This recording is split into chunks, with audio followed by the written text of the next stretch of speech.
My partner Jerry Von Druska and I have been hosting these and having a lot of fun. And tonight we have two special guests, Jim Marcooney and Stuart Hill, and we're going to talk about international running, just to kind of anchor people to our goals with these and pile on to what Frank said. We want to inspire you to continue, a daily commitment to a fitness routine. I think it really helps as we muddle through these times. We want to drive home the importance of physical, mental, and spiritual well-being in the midst of the stressful time. We want to share some laughs. I think we've had fun on these, and we don't want to just keep it serious. And we want to provide a little bit of entertainment. And we want to introduce you to some of the characters, the local characters in this world of sport and health and wellness. So, just a really quick word about the Itasca Runners. We've been around as a club since 2005.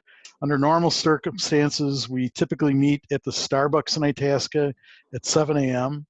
Of course, we're not running right now during the quarantine, but we encourage people. We're going to return to normal, and we would encourage people to start running with us, and even just to start a regular running fitness plan.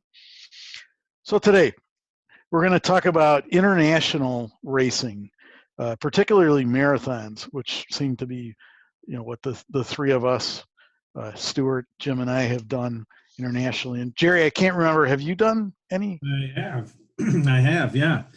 I did the Moscow Marathon. Moscow? Yeah. I should have asked you for pictures. I'm sorry. No, that's okay. It was pre-digital, so I didn't have an iPhone at the time. It's like 2000. So I don't have I've got some pictures somewhere, but I don't have anything that I can send you right over. Yeah. Well, one thing that I thought, as a sort of a side objective of the international marathons, we can't really travel right now. And we want to get people excited about traveling again. The world's going to open up. It will again. And I personally believe that travel, especially travel outside of the U.S., opens your minds to a lot of things, and it makes you more accepting of other people and makes you sometimes even grateful for what we have here in the U.S. And, I think I personally have been inspired. You can see I'm Mr. Iceland, and we'll get to that in a few minutes. But, I think it just, running gives us a reason to travel and see another way of doing things. So let's get into this. We have Stuart and Jim with us today. The three of us did Toronto in 2015, and you could arguably say that that's not that much different from the U.S. And we can talk about, there were a few differences. And then all three of us have done marathons in other continents, and Jerry too, I just found out. But Stuart in London, Jim in Tokyo, me in Iceland, and then Jerry in Moscow. We're going to spend the first 30 minutes talking amongst ourselves about our experiences, and then we'll answer questions from the chat room. So feel free to log your questions in the chat. I know some of you, Jenny, aren't shy. So please enter them, and then we'll get to them toward the end of the end of this session. And have some fun with it. Keep questions PC.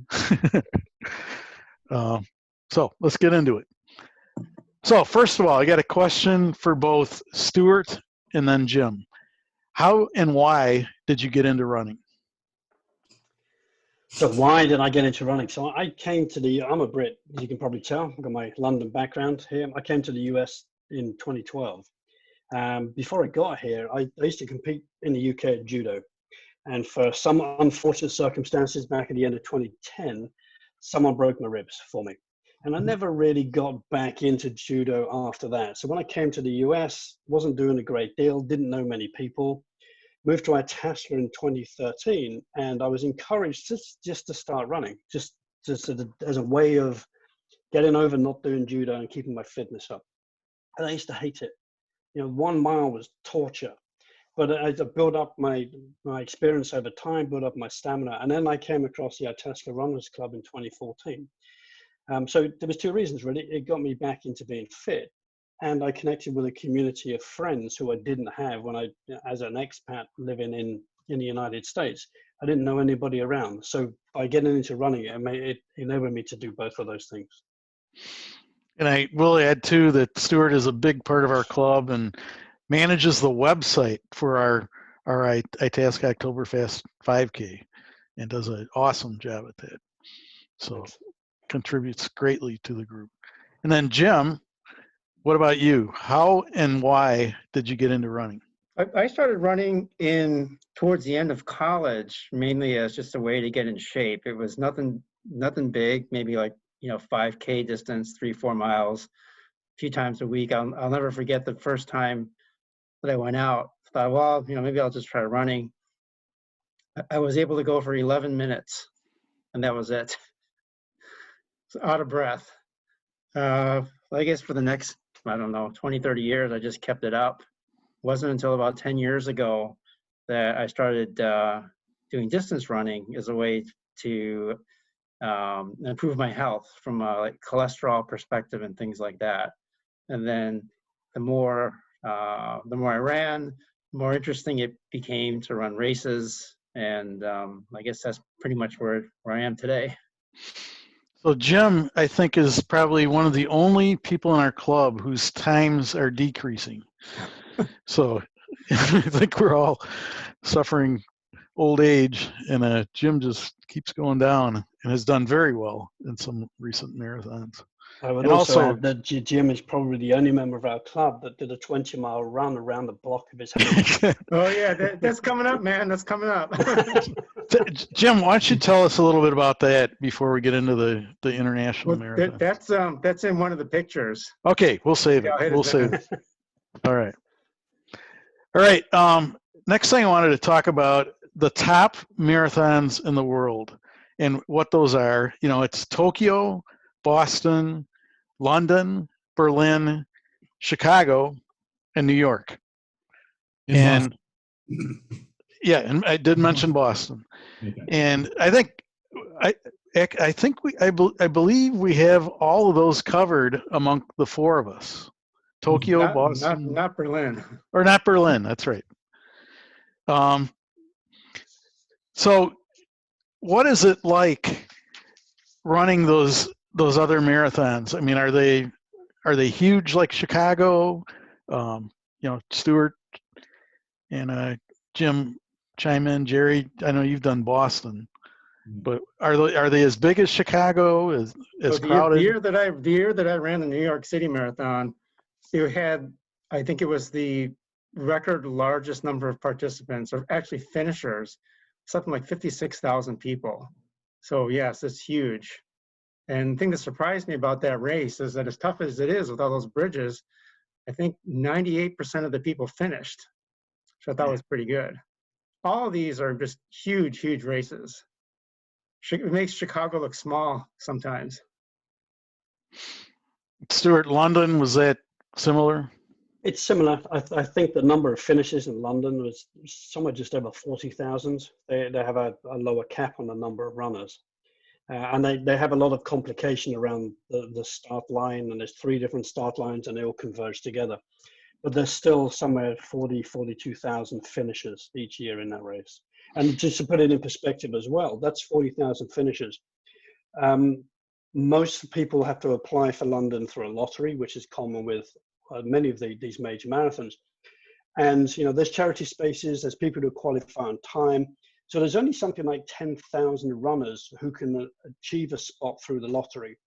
Now, all those 10,000 runners, this year or last year, there was 250,000 applicants. So that it's capped at a certain number, but the amount of people that want to run it is enormous. So yeah, brings up a good point that even though now, for this year, a lot of these races are going to be canceled or postponed or whatever, and we don't know, we're unsure about things. But it's a good time to start setting goals for races and researching the process. If you want to run some of these races, how do you get in? What are the, and because you might not get in the first year you apply for the lottery, and so, make a bucket list of these international races you want to do, and then, start applying, as we know more, of what's going on, but because you might not get it the first year. But a lot of times if you want to spend the money, you can get them through different charity spots, or sometimes like marathon tours and things like that will have entries that you can get. But it's sometimes you want to do that research ahead of time. I forgot what's going on. I mentally checked off Berlin, Jim, because you applied for the lottery, right? Yeah. Can you tell us a little bit about Berlin and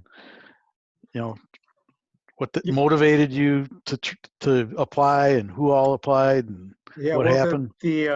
As these guys said, most of the larger marathons now are so popular that you have to enter a lottery to be able to get a spot. And I've been very lucky. I got into the Tokyo Marathon on my first shot. I got into New York City Marathon on my first shot. Berlin was kind of interesting. First of all, it's a beautiful place. It's known to be a really good course. It happens flat. It's very flat. It's very flat. That's where I think at least the men's marathon record was set. And it happens right around the time of the Munich Oktoberfest. So it's a great time of year to be going to Germany. It's also the only major marathon that I know of that allows you to sign up with friends. So if you go to, if you sign up for the lottery for any of these other races, and let's say that Mark and I, we want to go together, but Mark gets in and I don't go, and I don't get in, the way that it's set up is when you sign up for the lottery, typically you give them your credit card, and if you're chosen, you're automatically entered. Now let's say that, you don't want to go by yourself. In this kind of situation, you got no choice. So Berlin is the only major race I know of that allows you to sign up with a group. And when you sign up as a group, either you all get in or none of you gets in. So I signed up with Paula Eischen and Lupe Arriaga.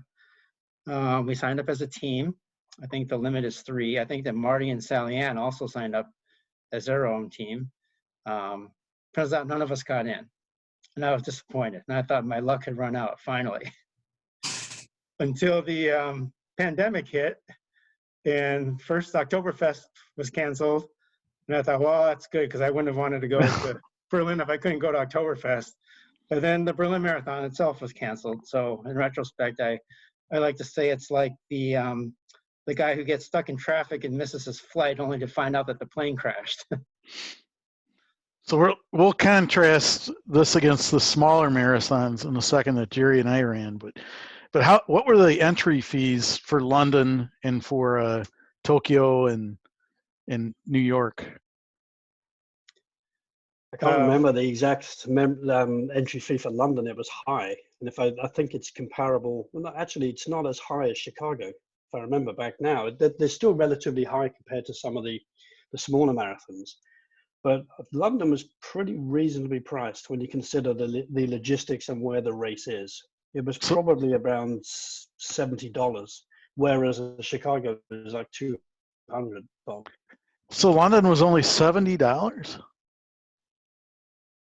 Wow. Yeah, something like that. It's pretty reasonable. But if you get in, that's the thing. Yeah.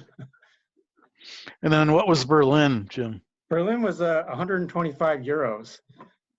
So it's about, like $135 or so. And Tokyo, I think, was 120 for residents, 140 for non-residents. Well, overall not too bad. Jerry, do you remember what Moscow was? Or when did you do that? How many years ago? Whoop, can't hear you. Yeah, sorry, I muted myself. My chair was making noise. So yeah, I was lucky. What happened was, back then I was running, I still am a member of the Chicago Runners Association, and there was an email put out if anybody wanted to run the Moscow Marathon, you can apply for.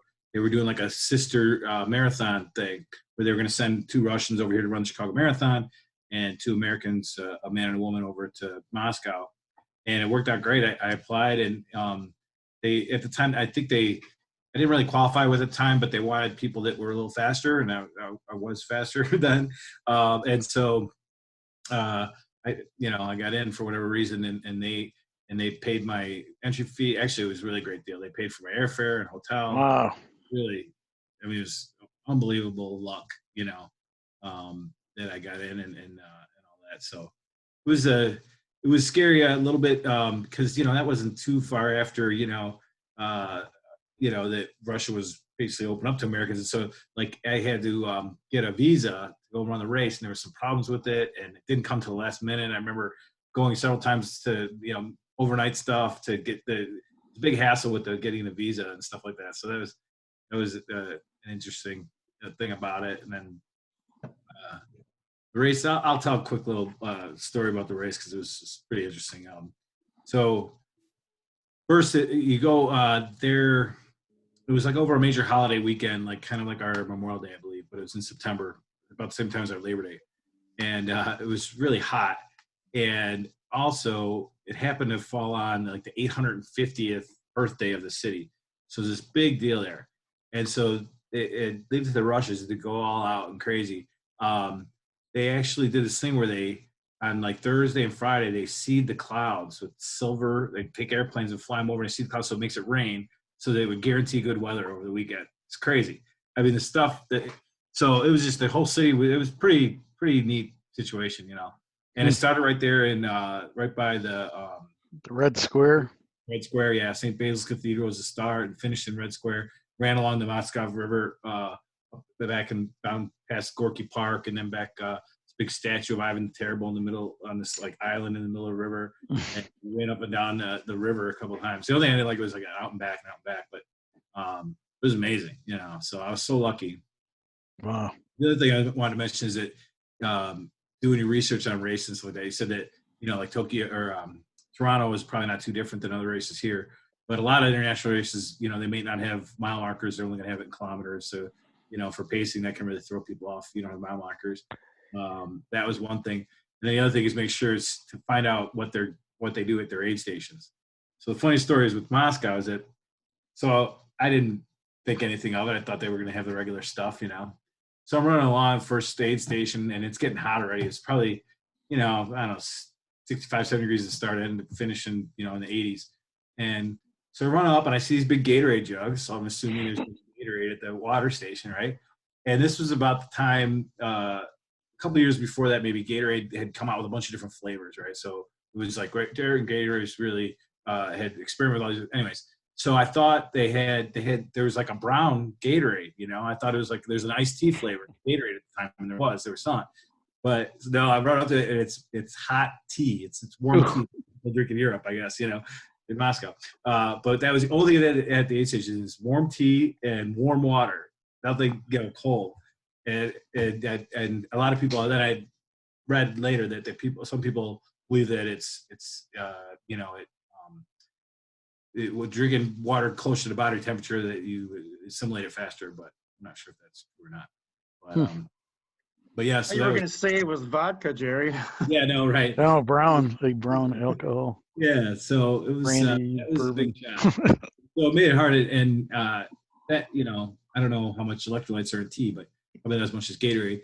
And then with it being hot, I didn't run as well as I'd like, but it was good, And it was a smaller race. I was thinking that Sister Marathon in Chicago was going to be a big race. I thought Moscow's capital was going to be huge, but it wasn't. It was a couple hundred people.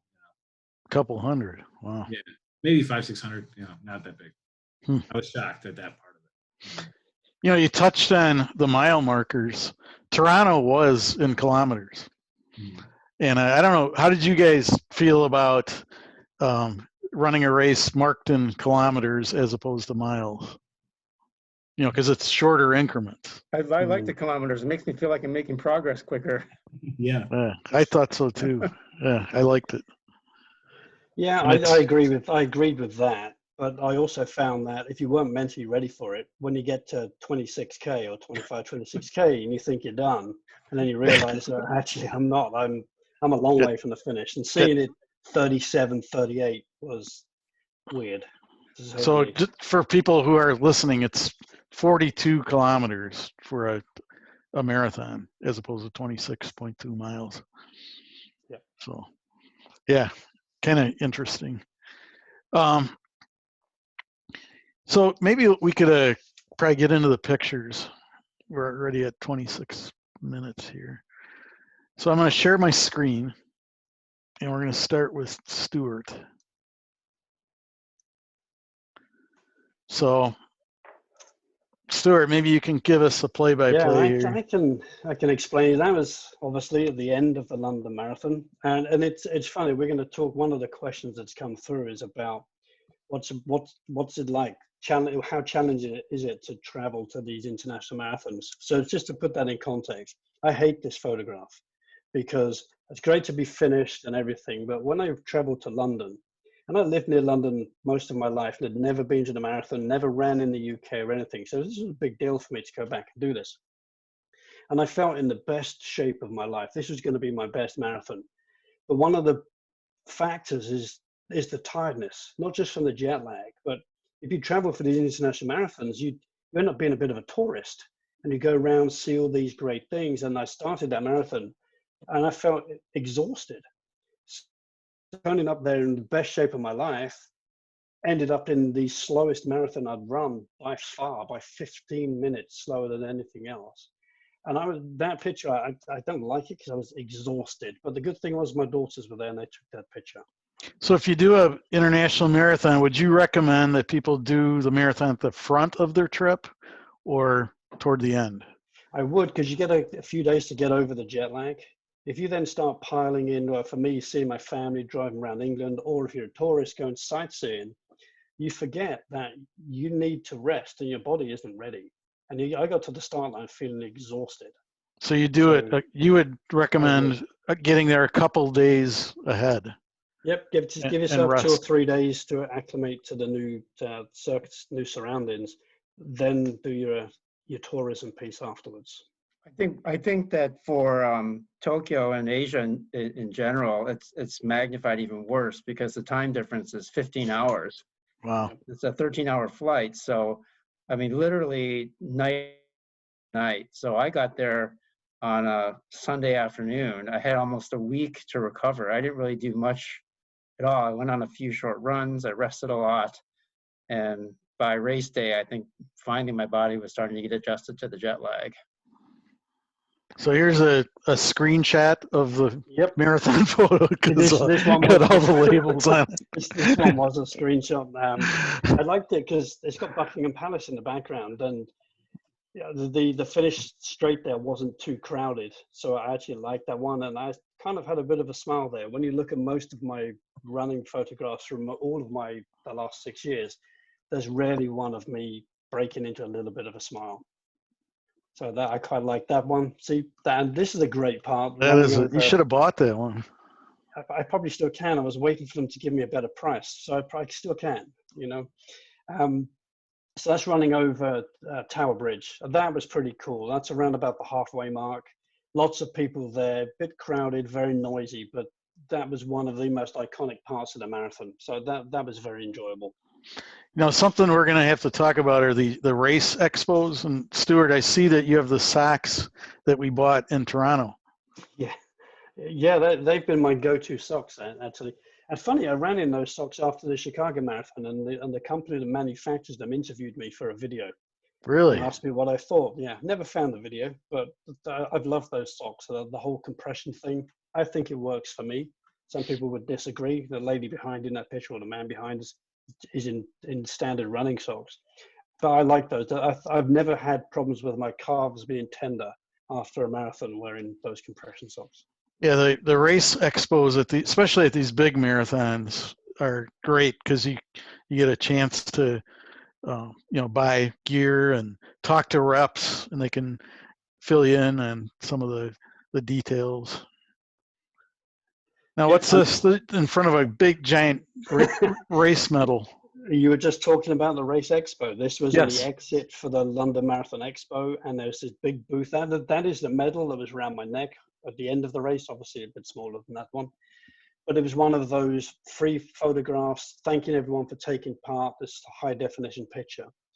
So it's just one of those fun things you can do at an expo. Apart from spend a lot on running attire and certain gels and all kinds of good stuff that you get some of these nice things as well. And I do like that picture. It showed me before the marathon, all smiley, all happy. The first picture you saw, I was at the end of the marathon and glad it was done that day. All right, then we get to Jim, Tokyo. Yeah, so the course for the Tokyo Marathon has actually changed. It actually changed a few years ago, but for the most part, it still goes through a lot of like iconic landmarks, like the ones that Stuart showed in London. You have the Imperial Palace on the bottom left, one of the temples on the bottom right, and then the Tokyo Tower on the top right, and then the Ginza shopping district, the upper left. So it's kind of like in Chicago where we go through all the different neighborhoods. The courses try to go through a lot of scenic areas as well. So Tokyo, is it a pretty scenic city? I really don't know much about Tokyo. There's a lot of buildings. There are some scenic spots, but for the most part, it's not all that scenic. And what do we got here? Oh yeah, here's the interesting thing. More than any other marathon that I've run, in Tokyo Marathon, a lot of people wear these costumes, and you see them from time to time in other races. But here there were just tons, including this guy on the bottom. Now this picture isn't from Tokyo, but it turns out this guy travels around the world with this costume, running marathons, in bare feet with the cross on his back. Amazing. So it's funny that it says Marathon Jesus. Just real quick story. I ran Grandma's Marathon in Duluth, and it was raining out. And at the start, sometimes people wear garbage bags. And this kind of a hippie guy, he had like hair down to his shoulder and a garbage bag. He wore the garbage bag almost the entire race. And we got to like mile 20 where it got more crowded. We were getting into the city of Duluth. And people were yelling, they're going, "Go Jesus." It's funny, the thing about costumes, I mean, there wasn't a full marathon, it was a half marathon. And I thought I was doing pretty well. And we were in the last mile. And someone came running past me really fast in a full alligator costume with a 3-foot tail flapping around behind them. I've never felt so humiliated in my life by a running alligator. This is the only picture I've ever bought because it's the only picture where I don't look like I'm about to die. I did take an American flag and pin it to my shirt because I wanted people to realize that I wasn't Japanese, so that I was representing our country, so to speak. And you can see my Itasca Runners hat on top too. Nice to represent. So 2014 was when you did Tokyo. Yeah. Can't believe that's 6 years now. Who's these guys? So yeah, this is obviously us from Toronto. Jim, you want to, any color commentary on this? It was a good trip. It was a good trip. I wish we could do it again. Me too. That was taken just before the start, I think. Yes. Yeah, we're still smiling. We're still smiling. In our Itasca Runners gear. Yeah, that was good. So yeah, you can see in the back some of the post-race tents and things, but the City Hall building, that's the Toronto City Hall in the background, and kind of a cool fountain / pond in the background that very picturesque, and it says Toronto behind us. And here's Stuart and I. So we did do before. sightseeing the day before. That's right. Yes. And we walked a lot. We did walk a lot. We did. Yep. Toronto's a really cool city. Very, very fun. Jim, now you can tell us about this. Here we go. So the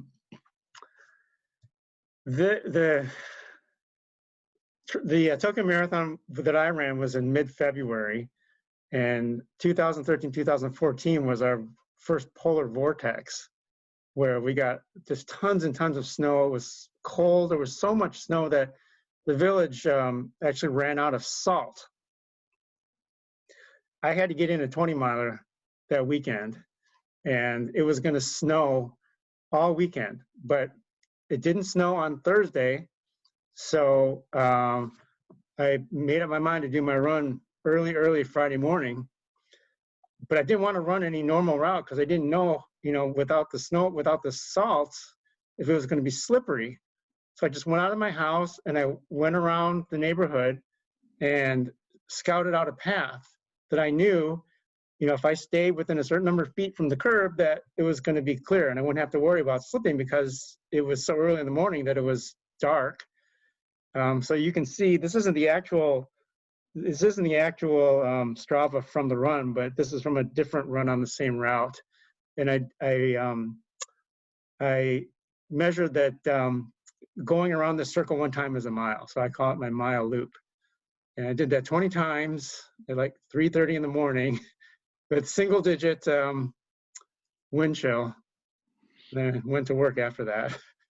That's amazing that you went to work after running a 20 miler. I had no choice because there's no way I could have done it on Saturday because there was going to be even more snow. But that brings up an interesting point about international marathons.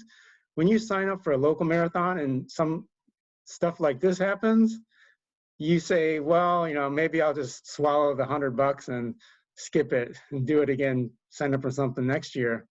But when you get into a lottery for an international marathon, which is so hard generally to get into, and then you invest in, plane tickets and hotel and things like that, you reach a point of no return where you got to do it no matter what. Otherwise, you're going to really lose out. So that's something to bear in mind when you make a commitment like this. Yeah, it's my poke about you're pot committed, right? Right. Yeah. All right. Then we'll talk about Iceland. So I did a Reykjavik 3 times in 2013, 2016, 2017. And I think this was the last one in 2017. And this is toward the end of it. I can't believe they got me running in a picture. But I think I saw the camera up ahead. But you kind of run out on a peninsula. It's really, really kind of a cool finish, and it can be kind of windy. You'll see in a couple pictures. There's one. The first time I ran it, it was very kind of rainy, and you think about you train, as Jim said, for all these marathons. You train well ahead, and it's just whatever it is. It is. If it's raining, if it's snowing, if it's sunny. This is the beginning of the Reykjavik Marathon, just after they shot the start gun, and you kind of run around this pond in the middle of the city. Another shot of the beginning. Some marathon. Well, it's not just a marathon. I think Reykjavik had 3 races that they start the half marathon and the marathon at the same time. And then there's a 10K that starts, I think, about half an hour after they let the marathon and half marathon people. I believe it's about a total of 15,000 people. The marathon is only about 1,500, or maybe even closer to 1,000. And then I think the half marathon, I want to say, is 5,000 or 6,000, and then the remainder is the 10K. And that's the start. It really thins out. It looks crowded, but it thins out pretty quickly. And then you run. This is their beautiful orchestra hall in Reykjavik. And my wife took that. There was fortunately a spot where she could see me about 3 times. This is at night, the night of the marathon. They shut down the city. It's also the Reykjavik's cultural day, so the whole city is bands, just all kinds of music, any genre that you could ever imagine. Punk, rock, country. I mean, it's the whole city shuts down, and then at night they have fireworks, and that's from our Airbnb. So we actually could walk to the start of the marathon. That another consideration when you do these marathons is where are you going to stay and how are you going to get to the start line, and how are you going to get from the finish line back home since you're pretty tired.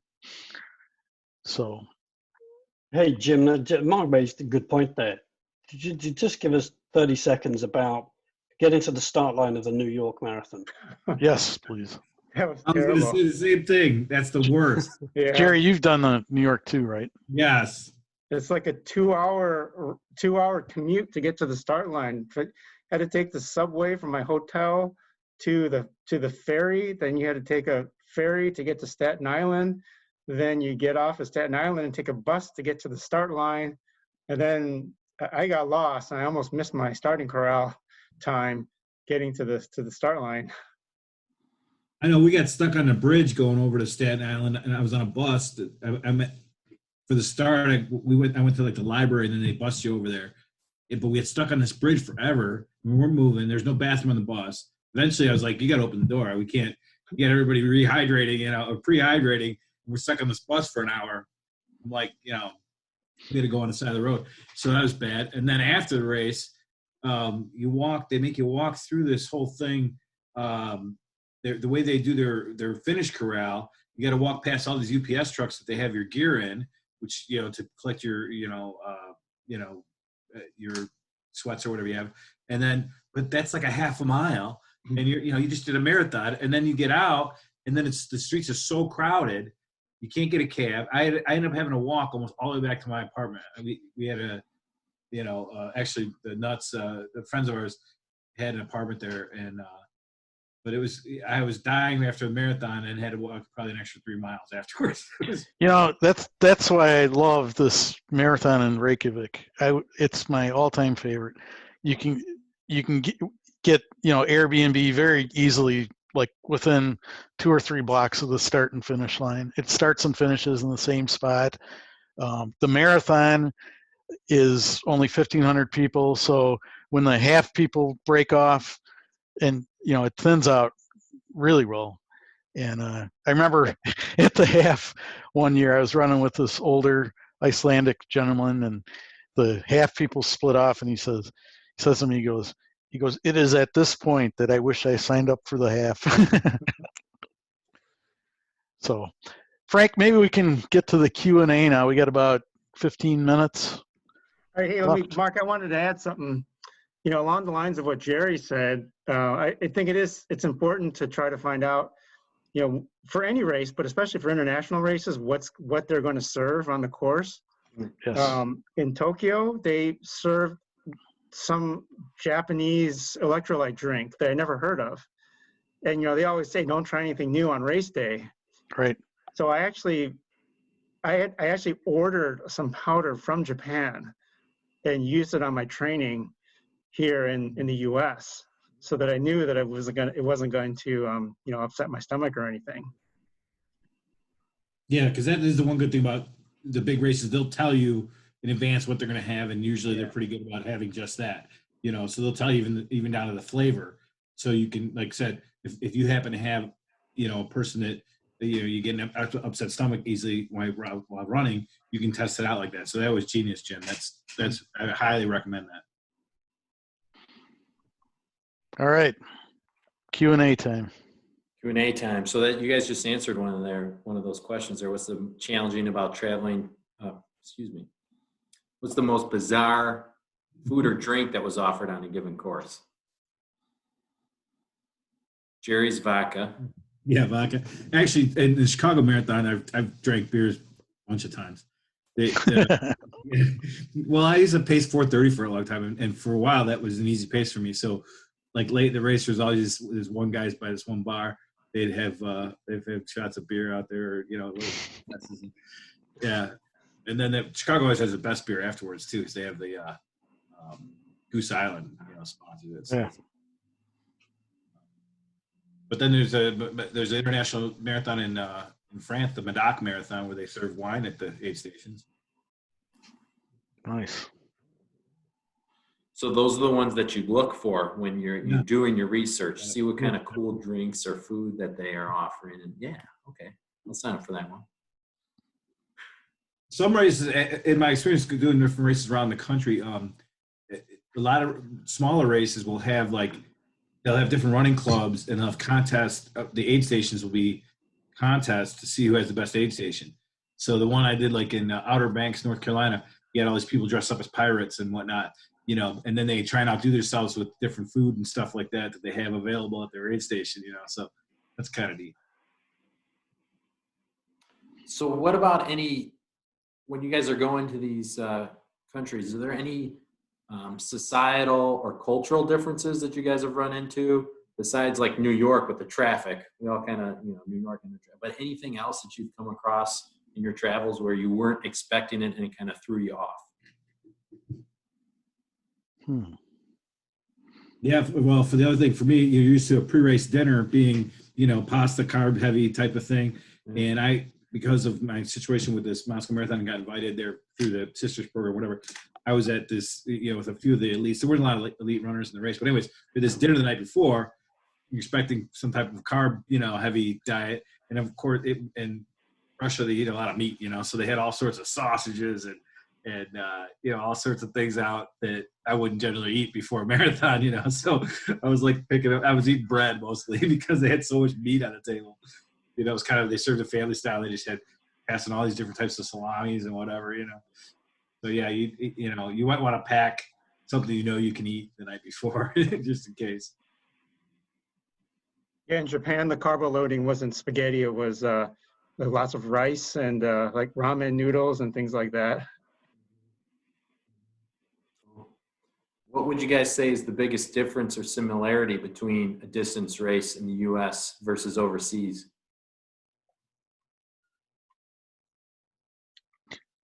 I would say it's the time change. When you guys agree that, it's just difficult to get your sea legs under you. I would agree, but I would say that maybe the language in Japan was a huge barrier for many people. Yeah, the interesting thing is once you're actually on the course, a lot of these bigger races in the U.S. have a lot of people from overseas as well. So once you're running, there really isn't that much difference, in my opinion. But it's more getting to the destination and navigating the destination that can be a challenge. That Iceland marathon, I think I counted people from 50 different countries. You could download, the list of runners, and the majority, the largest country was the U.S. But yeah, and it we're fortunate that we speak English. It is the language of business, and it seems like when people want to communicate with a common language, they choose English.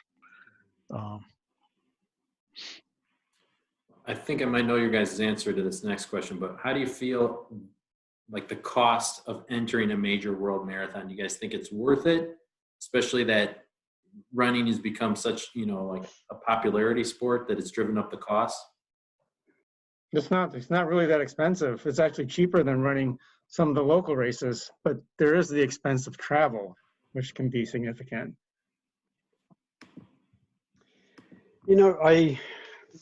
I'm indifferent about that, and I agree. When I just looked up what the price of the London Marathon was. It was £39, which in today's rate is about $55. Great price. I can't run a half marathon around Chicago really for that. But we spent a lot of time talking about these big major marathons. One thing we've kind of neglected here is you could go to the UK or France, and there are many, many hundreds of other marathons that are much smaller and in just beautiful parts of the country. So we don't have to focus just on these big 50,000 marathons, 50,000 runner marathons. There's a whole world of other ones out there to navigate and to see. So there's a huge amount of choice. So don't be put off. If you can't get into London, there's other places around the UK like Bath, which is a beautiful city, or Edinburgh in Scotland, where much easier to get into and still beautiful parts of the country. And you probably don't pay the event-driven high prices of hotels and things like that, right? Yeah, you'll still pay more because of where they are, those cities, but it's proportionately less than it would be if it was in the centre of London when there's 50,000 runners turning up. Yes. Yeah, I would say almost every major European city has a marathon. I've been looking into it for a long time, thinking about different places I want to travel when I retire. You know, like there's a Prague marathon, you know, I mean, almost every city has a marathon. So, or if not multiple marathons, different times a year. So that's great. So this is an interesting question. Do fitness and health take different importance in different world regions? And if so, how do the marathons work into that? You guys noticed through your travels? You know, so I spent a lot of time in Iceland, and I found quite a network of running clubs, and many of these people had also done Boston, so they're pretty good runners. So if anything, I felt like the people especially in Iceland and probably the other Nordic countries, there's a huge emphasis on health. And they have fantastic libraries. Sorry. They do. I wasn't able to get into the Berlin Marathon, but I had traveled to Germany before, and I did feel that culturally speaking, German people were you know, much more emphasis. They had much more of an emphasis on exercise and outdoor sports. Yes. Let's see here. All right, guys, here's another interesting question. Jen's got a lot of good ones here. Thank you, Jen. How do you guys compare the world majors, corporate-owned races, to smaller local races in any country? Do you guys consider them better organized, better expos? How do you compare those? Let me start. Okay. That's it. So I think they're better organized. Well, they have to be well organized because you have so many people coming there. And we run the Itasca Oktoberfest 5K. We put that on each year. The logistics of putting that together, you know, they're a little bit of a nightmare at times because you have a lot of things to think about. I couldn't imagine what it's like to put on a New York Marathon. It's huge. But, you know, there's a lot of personal preference in there as well, because one of the draws about these big marathons sometimes is the crowd, the noise, the amount of people that bring you around. So in Chicago, there's a million people around the course. The noise is amazing. I personally hate it. I like running when it's a lot quieter. So that's one of the things that stands out, is these world majors are great at marathons, but some of the smaller ones with 3,000 runners are so much more peaceful, more tranquil. It's whatever you prefer. But the organization that goes into the majors is pretty stunning. Yeah, I was going to echo a lot of those same thoughts. That the organization has to be great, and so there's definitely, you know, there's a lot of advantages to the major races. The expos are amazing, you know, all that kind of stuff. You know, you get to meet your, you know, running idols. People will be signing books at the expo and things like that. And you run into people at the, you know, and all the sponsored athletes are there because, of course, that's what the shoe companies pay them to be there. So you get to meet some of those people, which is awesome. You know, I met Bill Rogers and a lot of, you know, my running idols at different expos and things like that. So that's obviously a huge advantage. But like you say, the other thing is that there's a disadvantage of all the crowds and all the hassles of getting to the race start or whatever. I've run so many small races where literally I can get up, walk downstairs, and the race start is in front of my hotel, and finish and go right back, you know, take a shower, and, you know, so there's, you know, and so especially now that I've done a lot of different races, I'm really heading more towards, I still want to do some of the international ones. I want to finish up the world majors that I haven't done, but I definitely want to do more trail races and things that are just more low key and easy going, you know. I actually have I will say that for runners like me, where they're not as fast as Jerry, there is a little bit of a danger in these smaller races where if the course gets too thinned out, you might actually take a wrong turn and get lost. There is, and then there's also some things where sometimes they'll close the course for whatever reason, you know, like, so I did some marathons in some states that the courses were particularly hard. And since they're such small races, they only have so many volunteers, whatever. They have pretty strict cutoffs because, you know, they have to have their volunteers out there for 10 hours, you know. So I met some people that were traveling to do 50 states in Vermont, and they got cut off. They had to come back to Vermont to run a different race because they didn't get to finish it. You know, so yeah, there's a lot of different things that go into it. You know, all those things you got to consider for sure. I actually have a question here for the three of you.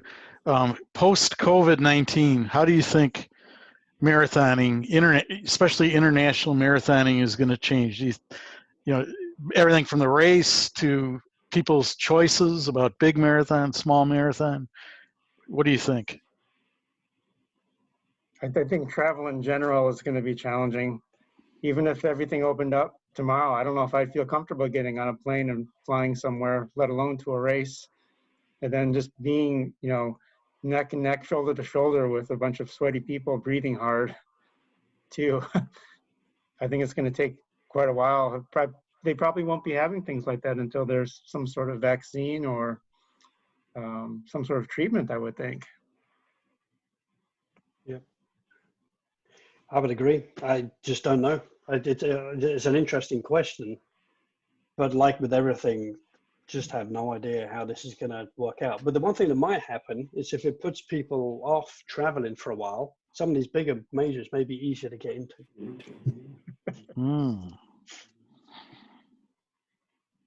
Cool.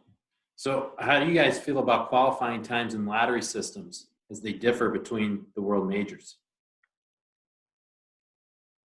It is what it is, really. Yeah. Well, that's the thing I was saying about research, looking into things and seeing what are your odds of getting into a race versus, and if you have the qualifying times or not, Well, I'll never qualify for any of those races. Well, that's the thing though. So you got to be realistic. If you want to do Boston, there's ways to do it without qualifying. You technically have to qualify, but there's charity shots. If you're a doctor, you can get in. Different things you can, sponsors have spots available and those kind of things. So it's doable. And the same thing for some of the other ones. A lot of times you can, raise enough money and you can get in. Just depending on what how important it is to you. Yeah, there's got to be a way to set a limit. Otherwise, 200,000 people would turn up in Hopkinton in Boston every year. And that wouldn't be practical. So how do you guys then feel about Chicago becoming a lottery event? Don't really see any way around it. Yeah. Yeah, it's like we're our own worst enemy. I mean, it's a popular sport. It's kind of the same thing with the prices, with the race entry fees. So it's capitalism. It's supply and demand. Market driven. Yeah. Yep. So that's a good thing. All right, what do you guys I think it here? shows that the sport has a healthy future. Yeah, absolutely. Sorry, Stuart. What do you guys think here? Pickle juice, yes or no? Good stuff. Good stuff. Yeah. During the race, post-race, pre-race, break it down for us. So there's a medical doctor who I've paced with at Grand Rapids. He's one of the event organizers at Grand Rapids. He paces at Chicago every year, and he swears by this stuff, And so it's just got a lot of good electrolytes, I don't think it's that much better than Gatorade, but some people swear by it. This guy swears by it. Says he never gets cramps or anything because of it. And I've done it as I don't really like the taste of it that much. I mean, I like pickles, but not as chugging it down.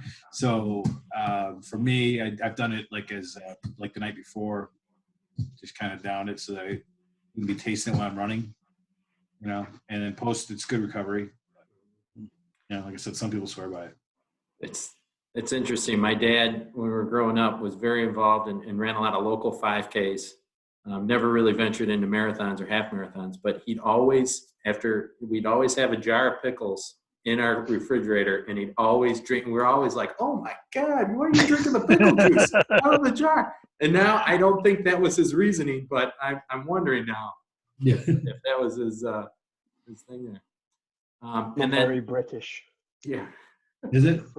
Is it No, very it's British? not. No. Well, speaking of British, Stuart, this last question is for you specifically. Do you run with a British accent? Obviously, but I do try and make myself more American. I throw in words like awesome and you rock and things like that, but I can't hide the accent. You got to gain about 50 pounds to be more American. Yes. Awesome. Guys, that's it on the Q&As here. Any final closing thoughts here? Suggestions? No, this was cool. I learned some things, and it's always nice to hear some different perspectives on different races around the world because fun stuff. Mark? I highly recommend travel, and I hopefully, we're going to get back to some sense of normalcy, and it really just opens your mind. I personally had a lot of fun just talking to people as I'm running, and people are always willing to talk during races. Yeah, the two things I got out of this is never having done an international race ever is one, find a location close to your start and end place where you can just walk there or get there real quickly. And two, research, like Jim and Jerry mentioned, especially Jim's thing, you knew they offered you a different type of drink there. So you researched that, you got a hold of it, and that way you can forgo any possible awkward situations throughout that race. Those are my two key takeaways. So You really do have to account for the time difference as well and plan accordingly. And the jet lag tip too, with starting it earlier in your trip as opposed to the end, because I could see myself going in full tourist mode as I'm walking around and trying to see everything, and then completely exhausted. The compression socks earlier too. Definitely, I always wear those when I fly after a race. I wear them on the plane. A clean pair that I didn't run in, but just because your feet tend to swell when you're on the plane, and make you get like almost shin splint pain if you don't. So that really helps flying home. A pair of compression socks. Yeah, especially a long trip like that, London or Tokyo or Moscow. Ooh. Awesome. Well, Mark, any closing comments here? No, thanks for joining us, guys. Really fun to see your pictures and talk about some really fun events in your lives, milestone markers in your lives. Thank you, panelists, and thank you very much for all that attended. I can't speak now.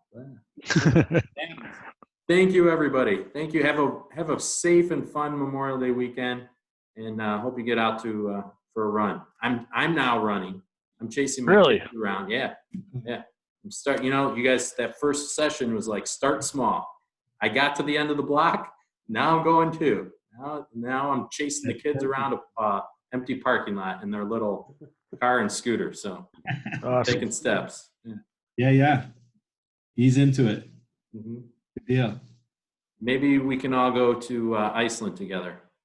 Yes. when we can. You didn't see my shirt, by the way. Oh, I can hear what you're saying, but I really want to talk about Iceland. Yeah, that's great. So. Well, thanks for letting other people talk during this, Mark. We really appreciate that. Yeah. I got a shirt on too. Hey, I didn't Russian, really. yeah, Russian. Nice. Yeah. The international marathon. Yeah. All right, guys. Nice work. Yes. Thank you, everybody. Have a great night. Bye. Thank you. Thanks, Frank. Bye-bye.